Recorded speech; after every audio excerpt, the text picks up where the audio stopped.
But it changes the history. I mean, that's the whole thing. It changes the history, and he doesn't seem like he wants it to change.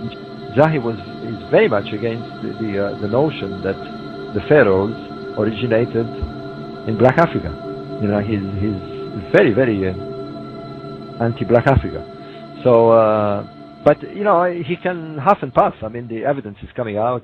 But when you look at the statuary of a number of the pharaohs, is a person that has Negroid features, you know, then the big lips and the flat nose make a whole lot more sense. There is no doubt in my mind at all that the original ethnic appearance of the Egyptians, or what we call the Egyptians, the original Egyptians, were Black Africans. If you go in the Nubian area, the Egyptians are black. I mean, they're black Africans. And when you definitely go in the Sahara and you go in the oasis, the majority of people are black. They're descendants from these original prehistoric people. There is no doubt at all. There are pictures of these black African Egyptians in Kyprogenesis. I mean, it's very, very obvious. However, we're talking about the early stages when these people came and settled in the Nile, when these black African people came and settled in the Nile.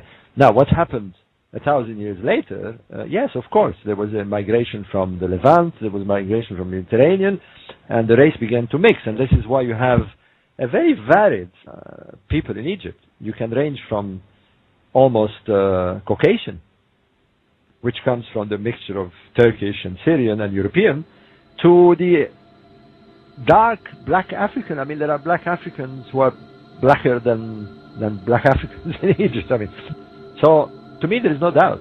But of course, you know, it depends. If you're talking about the Middle Kingdom, then it's not surprising that you find all this mixture of ethnic groups, because they had intermingled by then.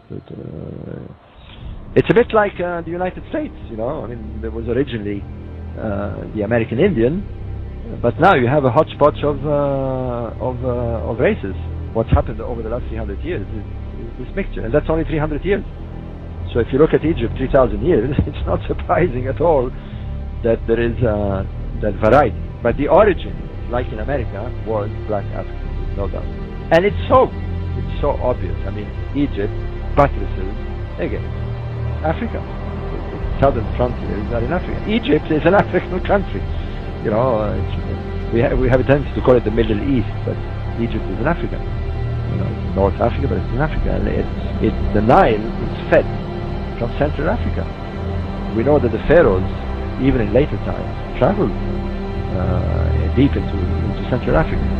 So I think the puzzle is clear, and there is no doubt at all in my mind, and there is no doubt at all in the minds of many anthropologists.